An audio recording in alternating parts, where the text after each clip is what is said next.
Alright guys, welcome back to Burning Rubber Garage. Again, we're doing the Nova, 72 Nova SS. If you haven't followed us, at the end of the video you'll see a link to the playlist that has all the videos.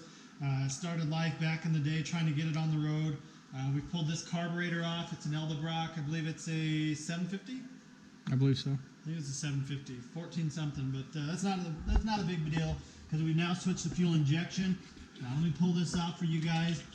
We're going to do a couple more little things here. Like I said, this thing's got a little bit. We put a new elbow on. It's now going straight down, so the air cleaner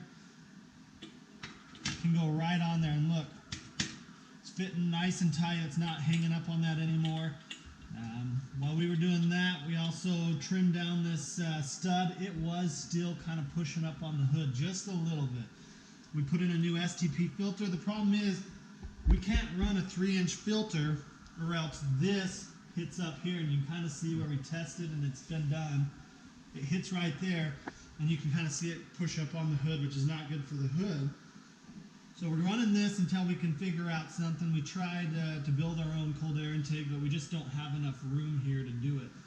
So we'll keep looking on that, but for now, at least it has a new filter versus this guy. I mean, you can see the difference in color here. Saturated and dirty and new at least. So I mean, that's pretty big difference right there, and this should make a little bit, at least let a little more air through, because once they get dirty, less air can come through.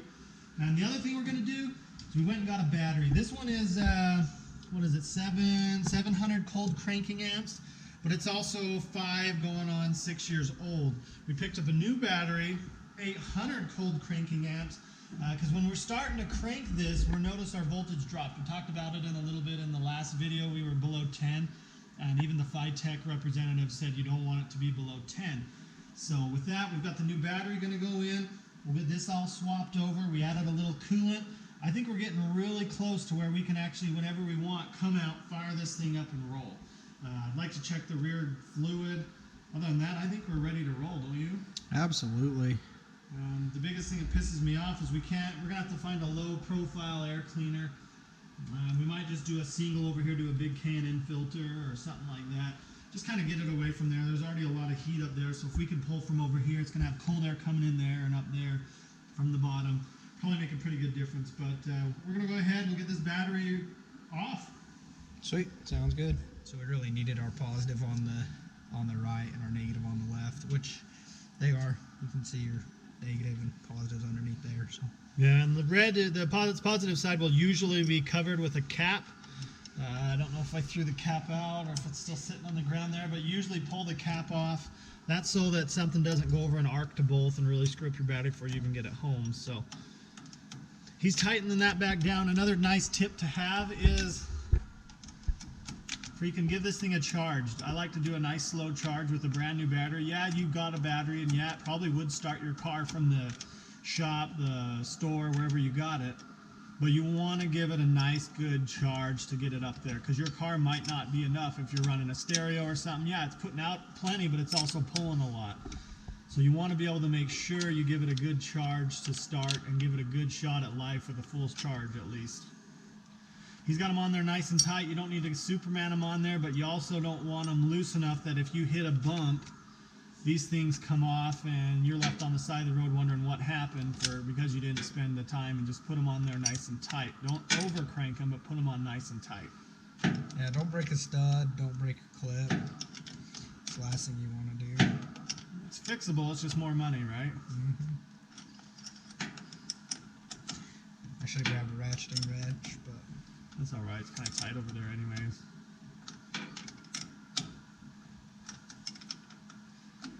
Yeah, batteries are expensive. It's one of those things, if you take care of it and get another year or two out of it, you can save yourself quite a bit of money. I believe this battery was a little over $100, ended up being like $115.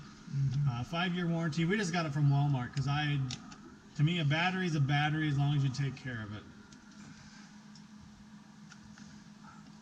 Doesn't want to tighten? Might be getting a newer post clamp sooner than I thought. Yeah, probably. If we're going to do that, we might as well replace both of them. There, it's on there. It's on there now. The other thing you want to do is we've got this tie down. Your system might be just a little bit different. Justin's got this half right here. It goes down, hooks under just a piece of the battery tray.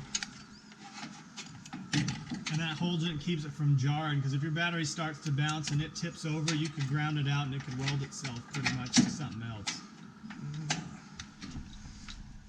Alright, I know this looks a little ghetto, but I like it. And it's been there, and so that's what we're going with. But this hooks down, it's got a little hook like you saw it, hooks into the tray, keeps the battery in place. I have seen where a battery falls over and kind of welds itself to the headers or opens itself up. It's not pretty. So this should be good. I'm going to hand this to him real quick, and he can start telling you about what we're going to charge it with here. So we're just using a little battery tender junior. We really should invest. We have about 4 or 5 of these little battery tenders, and the Schumacher brands. They're really similar, but probably should invest in a 6-bank or a 4-bank. Something to just run to everything. Run the little bikes off them too.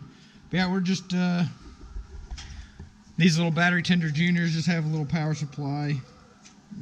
Plug right in, clip them to the batteries, and make a quick connect harness on the center of them. So we've got one of those. We have them on hardwired in the motorcycle and from the Kawasaki. So you plug it in. It's going to take a minute. Red means you're below 90. Blinking green means you're above 90, and solid green means you're good to go.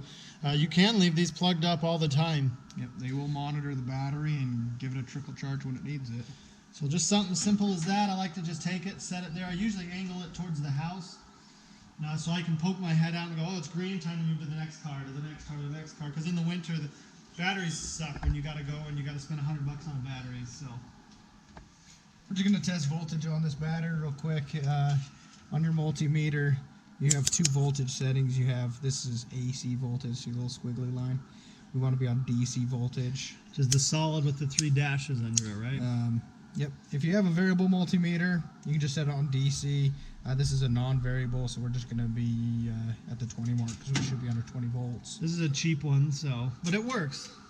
Now I've undone the battery tender for just a second here so we can show you. Yeah, just over 13 volts, which is pretty decent. I mean, that'd be enough to start your car. Your alternator would charge it, but we're going to go ahead and hook it up. It'll probably float around 13.5 volts somewhere when it's not having draw on it. So, and when we go to fire this car up again, we're going to need to let the filter push the fuel back up. We put that new fitting on and we lost some fuel, so there's probably not going to be a quick start on this one. But what we're looking for is that it wants to fire versus having us do a prime cycle every time and then magically all of a sudden it's like, okay, I guess I can run. That's what we really want to see. So in a minute here, these are not fast chargers, by the way. No, this is a little trickle charger.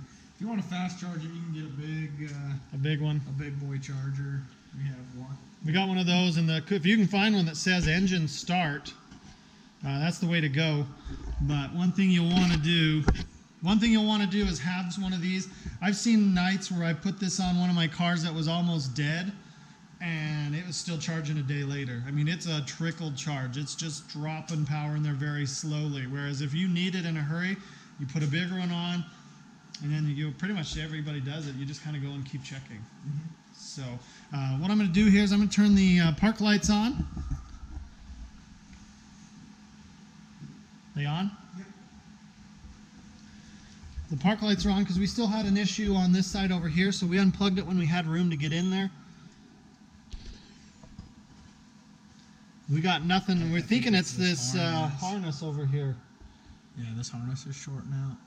So we'll have to get a new harness and wire in a new harness for that park light to work. Well, there's a bunch on a bunch of different sites, but we just don't have any power going to that, which means we won't have a light. And it's one of those things. We were jiggling it the other day, and we could not get a steady reading, could we? We were down at 0, we were at 6, we were at 9. It was all over the place. So it was jumping all over the place. We're gonna have to order one of those before we can have full running lights and everything. I don't know. That's showing 12.5 volts. Well, that's what it did the other day. Remember, it was all over. And that one would be our turn signal. So that's our running light. I don't know. It's pretty solid from there. It might just.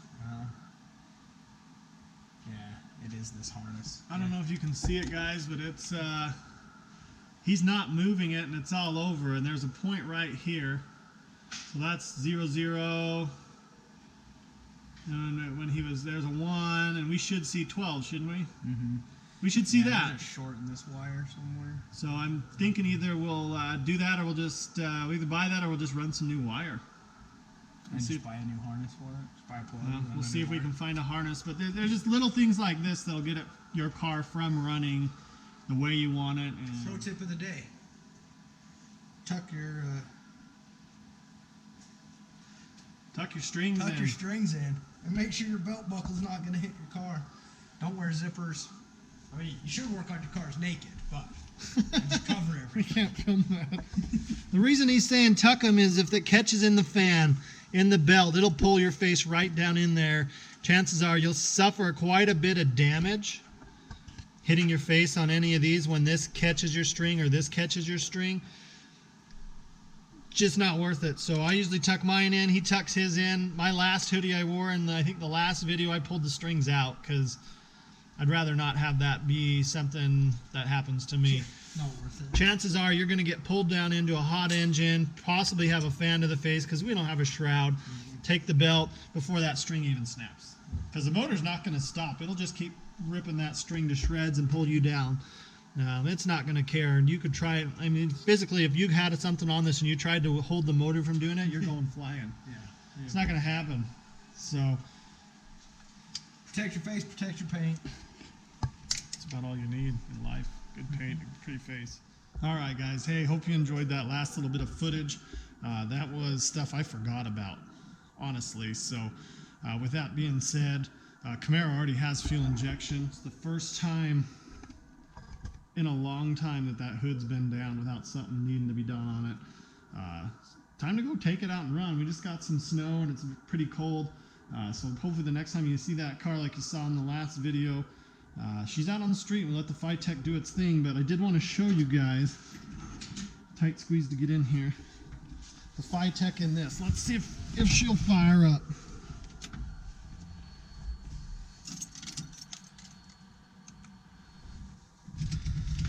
Guess I should get my feet in here and be a little bit safe, huh? It'll probably crank because the last time, this hasn't been started since the last little bit of video you saw. Hopefully you guys can see that.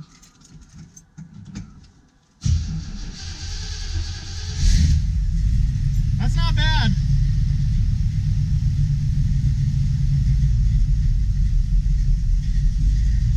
You see it kind of drop down idle there? I did reset it. So it's like it's learning it from the first time because I didn't want it to have to learn with the bad starts it was having. So now you can see it's kind of like, okay, now I got this. We're cold. We need to pump the idle up. We're at like 800, 900. There's 900 down in the 8s. Back up to a little over 9. We'll have to redo some of the settings in here, and I hope to show you guys that. It is cold out. You see the coolant temps at 44 degrees. That's it. Throttle response is really good in this car.